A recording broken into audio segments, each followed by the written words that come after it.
Аты жөнүм Айгерим Жаныкул, күнү бою болгон кабарлардын кыскача мазмуну менен таанышыңыз. Добуш сатып алып жаткан адамдарга кепилдик үчүн шайлоочулардын паспорттарынын көчүрмөлөрүн чогултуп жаткан айтууда. Демек каттоо кызматы кыргызстандыктар тизмеден өздөрүнүн аты жөнүн текшерүүгө жакшы катышпай жаткандыгы билдирилди.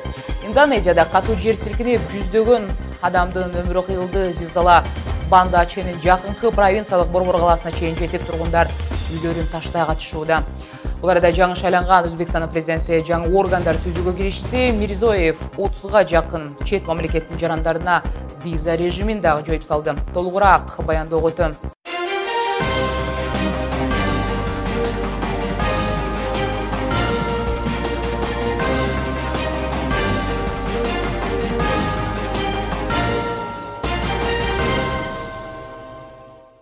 Кушуа кеч калай болуу күтүлүп жаткан шайлоого байланыштуу кабарлардан баштайлык. 11 декабрда боло турган шайлоого байланыштуу башкы прокуратура атайын штаб түзгөнү жатат.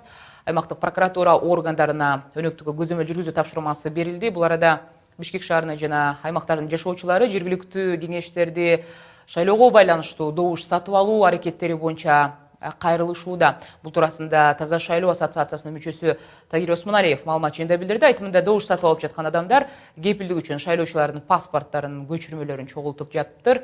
Антике менен административдик ресурстун колдонулуп жаткандыгы туурасында так маалыматтары жок экендигин белгилейт. Эгерде алар мурда участоктун ичинде отурган болсо, бул шайлоодо биздин байкоочулар участоктун тегерегин дагы ахват кылышат.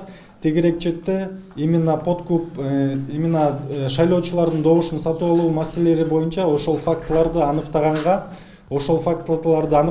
кийин ошо укук коргоо органдарына бергенге ошо иш аракеттерибиз ошого жумшалмакчы. Ошондой эле шайлоочуларга даярдык көрүүдө калктын активдүүлүгү жоктугунан көйгөйлөр бар. Тактап айтканда, мамлекеттик каттоо кызматы шайлоочулар өзлөрүнүн аты жөнүн тизмеден текшерүүгө жакшы катышпай жатат. Айрыкча бул маселе Бишкек шаарынын жашоочуларына көбүрөөк тийиштүү. Каттоо кызматынын башчысы Тайырбек Сарпашевдин айтымында, өзүңдү тизмеден текшер акциясынын алкагында көбүнчө аймактарда жашаган кыргызстандыктар, ошондой эле Чүй облустарынын тургундары өзлөрүн тизмеден такташкан. Эске салсак, биометрикалык маалыматты тапшырбаган жаран шайлоого катышуу укугунан ажырайт. Ар бир жаран өзүнүн шайлоочулар тизмесинен текшерип алса болот. Тактап айтканда, шайлоо чекит ГРС, чекит КЖ шилтемеси аркылуу билсе болот. Бүгүнкү күндө мамлекеттик каттоо кызматы Борбордук шайлоо комиссиясына 2.319.000 шайлоочунун тизмесин өткөрүп берди.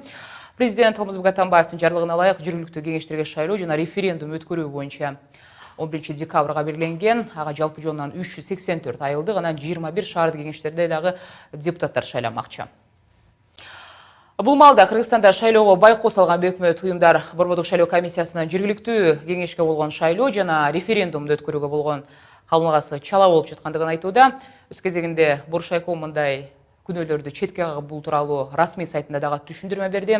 Каналдын башкы редактору Эленора Сагындык кызыл байланышта. Айтсаңыз, демократия жана жарандык коом үчүн коалициясы Борбордук шайлоо комиссиясында кандай айыптарды коюп жатыптыр? Биринчи ошолорду тизметтей кетсеңиз. Ооба, Бишкекте 5 декабрда демократия жана жарандык коом үчүн коалициясынын өкүлдөрү маалымат жыйынын уюштурушту жана алдыда келе жаткан шайлоого карата өз байкоолору менен бөлүшүштү. Бул маалымат жыйынында ушул коалициянын өкүлдөрү дейликпи, же болбосо байкоочулары ушул Борбордук шайлоо комиссиясынын ишмердигине бир топ сындарды айтты. Айталы, коалициянын Борбордук шайлоо комиссиясындагы туруктуу өкүлү Наталья Ульянова Борбордук шайлоо комиссиясында ушул буга чейин курам толук алмашкан, комиссия мүчөлөрүнөн тышкары аппаратта дагы жаңылануулар болгон жана ушул нерселердин баардыгы ушул Борбордук шайлоо комиссиясынын алдыдагы шайлоого жана референдумда добуш берүүгө байланыштуу даярдыктарына өз таасирин берип атат. Календардык план, ошол план боюнча ишке ашпай атат деген өзүнүн сынын айтты.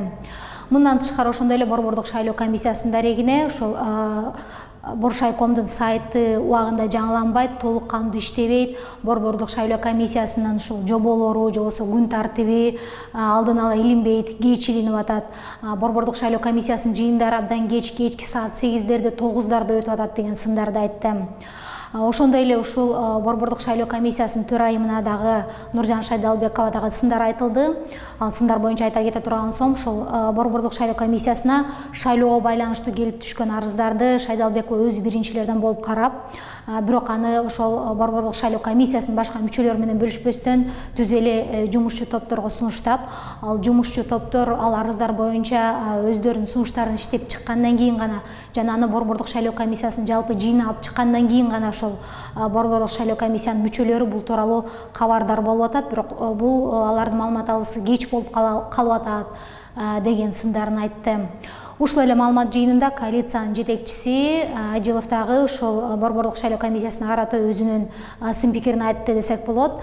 Ал кишинин айтымында ушул Борбордук шайлоо комиссиясы үгүт маалында бир катар партияларга эскертүүлөрдү берди.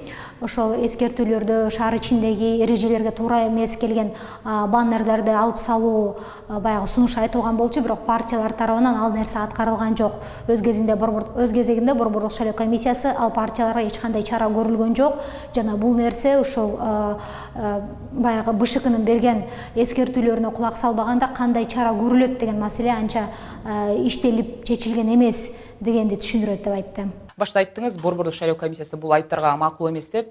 Ошондо комиссиянын жобу кандай болууда?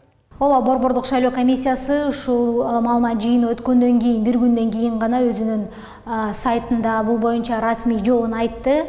Жана ал жерде ушул Борбордук шайлоо комиссиясынын дарегине айтылган бардык сындарды четке какты. Шайлоого карата камалгалар өз убагында болуп атат, календардык пландан четтөө болгон жок деген сөздөр айтылды. Мындан тышкары ушул Борбордук шайлоо комиссиясына шайлоого байланыштуу келип түшкөн арыздар боюнча бардык арыздар ошол шайлоого Борбордук шайлоо комиссиясынын ишмердиги тууралуу мыйзамдарга ылайык жүрүүдө жана 5 күндөн кеч эмес убакытта ошол арыздар боюнча чаралар, чечимдер чыгып атат деген сөздөрүн айтты.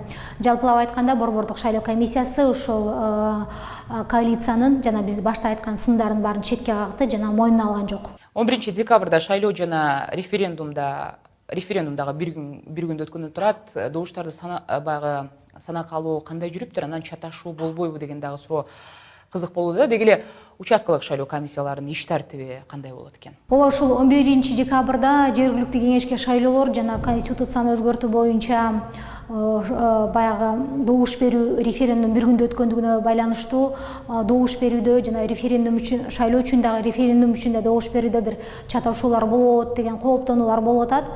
Бирок азыр алдын ала эчтеке деп айтканга болбойт.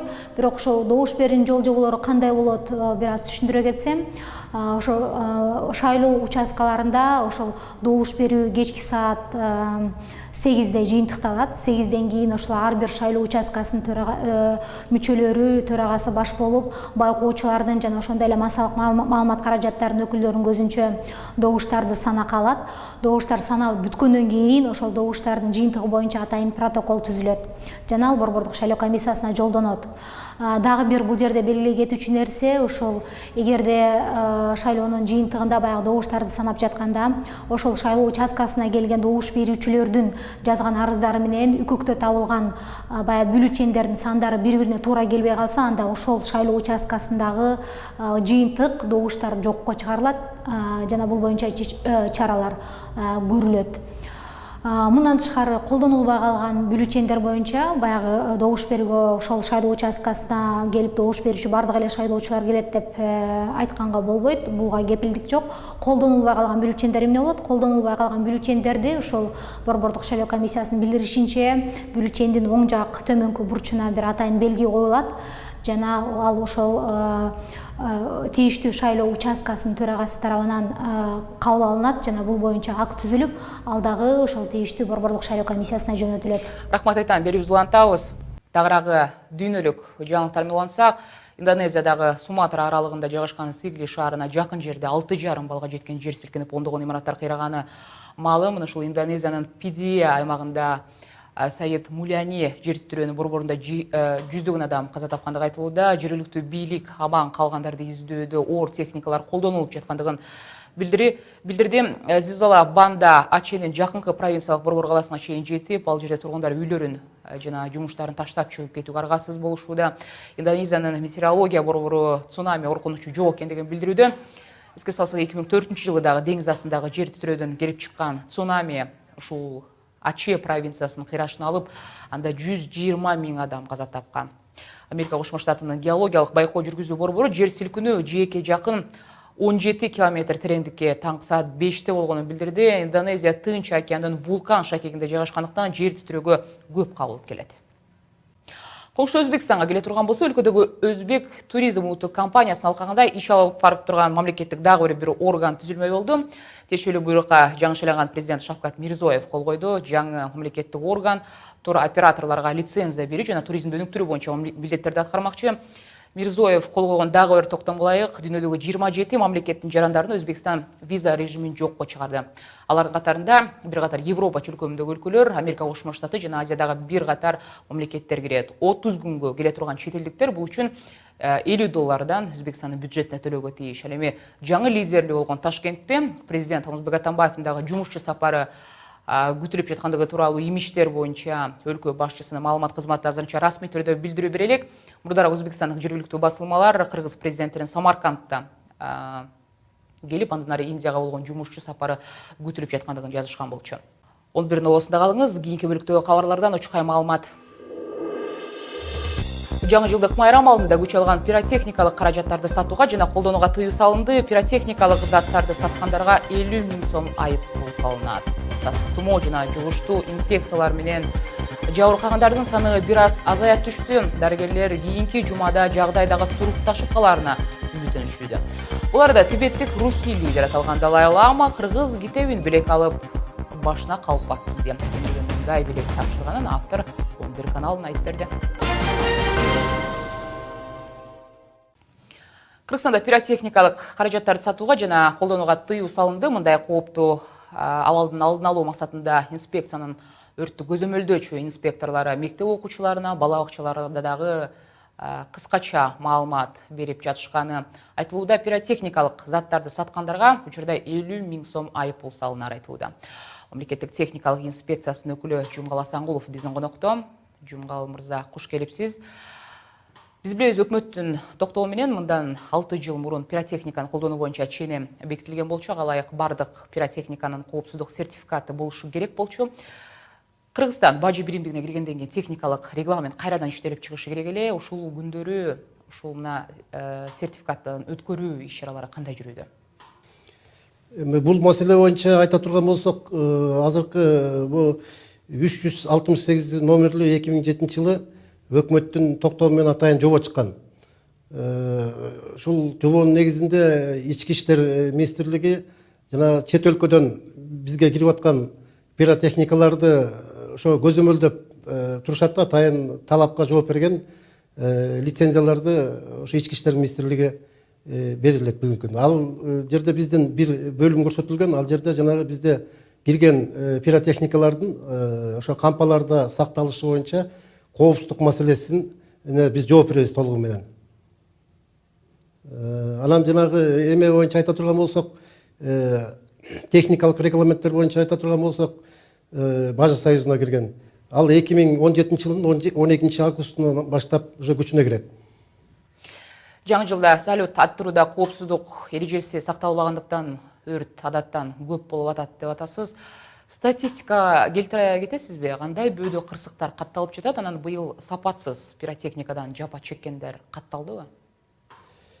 Эми биз бул маселе боюнча айта турган болсок, 2015 жылдын 30 декабрынан 2016 жылдын 1 январына сводканы карап көрсөк, 36 өрт кырсыгы катталган. 36 өрт кырсыгынын ичинен 19-у ушу пиротехниканын коопсуздугун сактагандыктан өрт кырсыгы келип чыкканда, бул жерде көбүнчө жанагы жаш балдар туура эмес колдонулуп келет. Анан кээ бирөө ушул жаңы жылда ичкилик ичип алып ошол жерден колдонуп атышат, эрежени сактабай, коопсуздук эрежесин сактабай. Кээ бирөөлөр жанагы атканда атайын ошол сатылып аткан жерде инструкциясы көрсөтүлүш керек да, инструкцияда жазылат ошол жерде кандай колдонуш керек пиротехникаларды. Жанагы балкондорго кээ бирөө карата атат, жанагы айыл жергелеринде сарайды көздөй чөп сакталган жерлерге көбүнчө атылып өрт кырсыктары ошол турак жайларда көп катталганда. Учурда сертификаты жок пиротехникаларды сатууну кимдер көзөмөлгө алып жатат? Анан эсиңиздерде болсо мурунку жылдардагы Дордойдо да ушундай жаңы жылдык салют атылчу кампада өрт чыкпады беле? Базарларда коопсуздук чаралары кандай көрүлүүдө? Эми бул маселе боюнча биздин борбордук ошо аппараттын инспекциянын тарабынан атайын буйрук иштелип чыгылып, жерлерге башкармалыктарга биз жөнөттүк. Ал жерде алар ошо жергиликтүү администрациялар менен бирдикте, мэриялар менен бирдикте ошо иштерди чоң базарларда, дүкөндөрдө ошо иштерди чогуу рейдтерди жүргүзүү боюнча ошо буйрукка көрсөтүп биз жибердик. Азыр бул маселелер боюнча иш-чаралар башталып, уже иштер жүрүүдө. Рахмат айтам сизге. Мамлекеттик техникалык инспекциясынын өкүлү Жумгал Асангулов менен болгон маекке күбө болдуңуздар. Берүүбүздү улантабыз. Жалал Абад шаарынын 33 жаштагы тургуну Илхамжан Алимжанов Сириядагы согуштук аракеттерге катышып келгени үчүн 13 жылга камалды. Жогорку соттун басма сөз кызматы билдиргендей, быйыл анын февралда Орусияга кетип, андан ары Түркия аркылуу Сирияга барганы аныкталган. Ал жакта Катибати Имам Аль-Бухари деген аталган террордук тобуна кошулуп, ошол эле Кафархам жана Урум шаарларында жоочулардын катарында согушуп келген. Бул чечимге нааразы болуп, анын адвокаты учурда облустук сотко арыз жолдогону айтылган, бирок арыз ал канааттандырылбай, мурунку чечим күчүндө калтырылган. Сирия жана Иракта террордук топтордун катарында кошулган кыргызстандыктардын саны 500дөн ашарын белгилей кетелик. Сасык тумоого кабылган жарандардын абалы кийинки жумада турукташып калышы мүмкүн. Бул туурасында дарыгерлердин тобу атайын өткөн маалымат жыйында билдиришти. Бишкек шаардык мамлекеттик санитардык эпидемиологиялык көзөмөл борборунун директору Артур Бүйүкляновдун айтымында, учурда Бишкек шаарындагы үй-бүлөлүк борборлорго 4000ге жакын вакцина бекер бөлүнүп берилди. Бүгүнкү 18000ден ашык жаран бир ай ичинде сасык тумоого кабылганы катталып, 7000 адамга быйыл көбүрөөк болгон. Былтыр тактап айтканда сасык тумоого кабылгандардын саны 11000ден ашыгы катталган. Дарыгерлердин белгилешинче 14 жашка чейинки балдар көбүрөөк оору менен күрөшүүдө. Карантин вводится не для того, чтобы вирус ооруларын жайылышына жол бербеш үчүн карантин киргизилет. Ошону колдонуп, кээ бирлери иш-чараларды өткөрүүдө. Демек, алар карантин режимин бузуп атышат. Мындай бузуулар үчүн 5000ден 20000 сомго чейин айып пул салынат. Ушундай маселе боюнча 54 45 38 номерине чалгыла. До 20 000 сомов можем накладывать штраф на школу. Ал эми Тибеттин руханий лидери Далай Лама Манас китебин белек алып, кыргыздын ак калпагын кийгени туурасында китептин автору Темирлан Сарлыкбек уулу билдирди. Коомдук ишмер Аскар Айтматов Далай Лама менен Индиянын Дарамсала шаарындагы резиденциясында 5 декабрда жолуккан. Ага Манас адамзат тарыхынын мурасы деген китепти белекке берген. Эми үчүн жөнөттүм, себеби дегенде бул Манас деген китепте бүт адамзат үчүн баалуу болгон үзүндүлөр алынып жазылган. Жана мен да өзүм даярдаган Манас китеп бул. Бунун максаты Манастын ичиндеги бүт адамзат үчүн баалуу болгон үзүндүлөр, мындагы мисалы үчүн баатырдык, тынчтык, бири-бирине жардамдашуу деген сыяктуу суроолорго жооп таба алат да бул эмедечи. Муну Далай Ламага дагы берсек жакшы белек болот деп ойлоп кошолом белек. 81 жаштагы монах, Тибет буддизминин руханий лидери, Нобель сыйлыгынын ээси Далай Лама. Азыр ал Тибет Кытайдын ичинде кеңири автономияга ээ болушун жактайт. Кытай өкмөтү болсо аны Тибетке баш аламандыктардын тутанышына жоопкер жикчи катары эсептейт. Ушундай кабарлар бүгүнкү 11 каналынын жаңылыктар берүүсүн жыйынтыктады. Аты жөнүм Айгерим Жаныкул. Одан кеткен бардык кабарларды сиздер 11 чекит KG сайтынан дагы уксаңыздар болот. Жана ал баракча менен интернеттеги социалдык түйүндөрдөн бөлүшүүнү унутпаңыз. Кайрадан эфир аркылуу амандашканча саламатта калыңыздар.